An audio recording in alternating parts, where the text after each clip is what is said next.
importante aclarar que el ente territorial desde la semana pasada viene realizando unas visitas dentro de su plan normal de visitas. Dentro de estas visitas se evidenció de pronto una observación en cuanto a la parte de calibración de equipos médicos. Pues nosotros como institución externa, nosotros hacemos toda una serie de seguimientos, calibraciones, mantenimientos preventivos de los equipos, y hubo algunos equipos que pues no garantizaron físicamente esta situación, por lo tanto generaron esta observación, y por eso se genera una medida temporal. Ya en estos momentos todo el equipo de calibración, esto debe estar entre hoy de la tarde y mañana para generar todas las calibraciones y las cosas que se van a hacer con los equipos.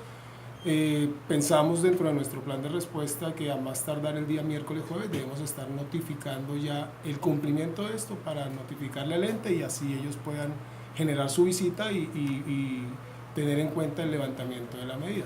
Pero se habla por parte de la División de Salud Pública de la Secretaría de que aparte de la calibración de los equipos también se detectó la presencia de una bacteria allí en la unidad de cuidados intensivos. No, es que inclusive si ustedes, el ente territorial en su momento, cuando determine la notificación formal del acto administrativo que genera la medida, en ningún lado se habla de lo de parte de bacterias. Hay algo que de pronto sí quiero aclararles como médico, como conocedor del sector.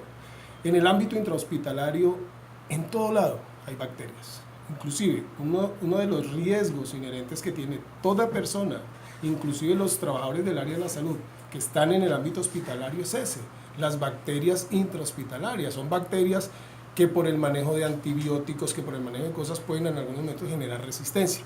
En las unidades de cuidado intensivo este riesgo se aumenta. ¿Por qué?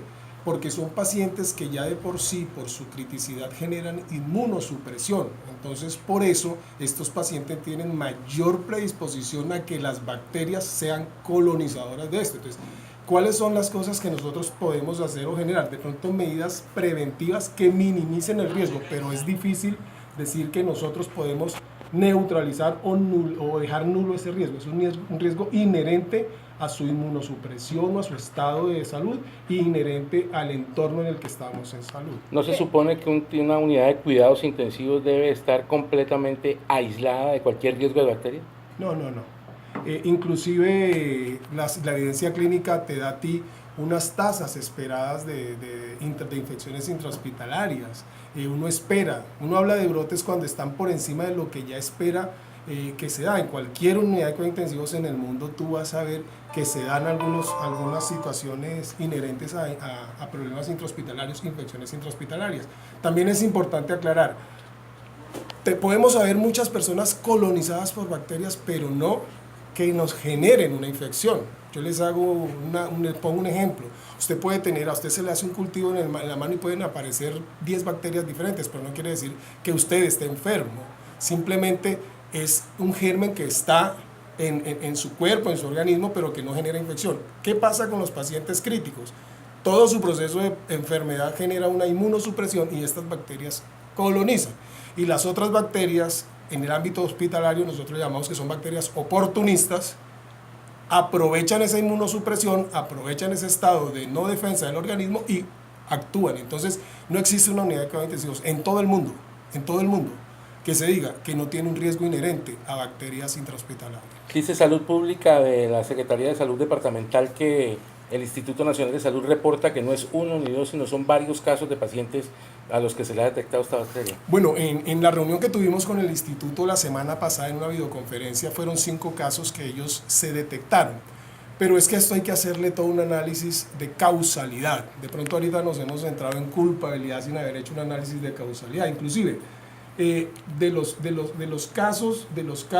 5 casos, 3 han sido casos que inclusive han venido referenciados de instituciones externas, que apenas llegan al servicio de nosotros, le tomamos un cultivo y ya aparece positivo, pero es que viene de otra institución. Entonces hay que hacer todo un abordaje técnico, multidisciplinario, todas las instituciones, bueno, esto en cabeza pues del ente territorial para determinar esto. ¿Faltaron controles con estas bacterias o con esos equipos en el momento en que se detectaron algunas de esas bacterias, de esas posibles bacterias? No, es que el control que tú haces es tener medidas que minimicen el riesgo. limpieza y desinfección, que eso normalmente se hace, eso ya está protocolizado. Hay, inclusive, parece mentira, pero una de las cosas que más predispone al paciente a generar colonización e infección de bacterias es el uso indiscriminado de antibióticos de amplio espectro. Entonces a veces parece mentira, en los bajos niveles se utilizan antibióticos de amplio espectro pensando que van a ayudarle más al paciente, y cuando ese paciente llega a determinado momento resulta que lo que hace es contraproducente porque le aumenta el riesgo de bacterias que generan gran resistencia.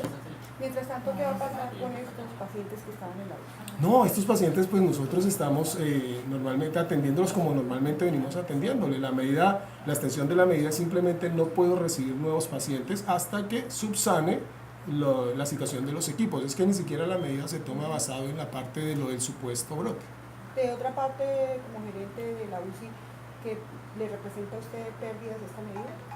Yo pienso que más que pérdidas económicas es la pérdida de confianza de una población, porque esto no deja de afectar la imagen de una institución que de pronto, con todo el respeto lo digo, de pronto no se han hecho primero análisis técnicos para llegar a tomar decisiones, sino se ha generado situaciones o acciones punitivas antes de hacer todo un análisis en el entorno hospitalario, en el entorno departamental, y después sí revisar, y lo que tenga que hacer el ente pues hacerlo porque es su competencia.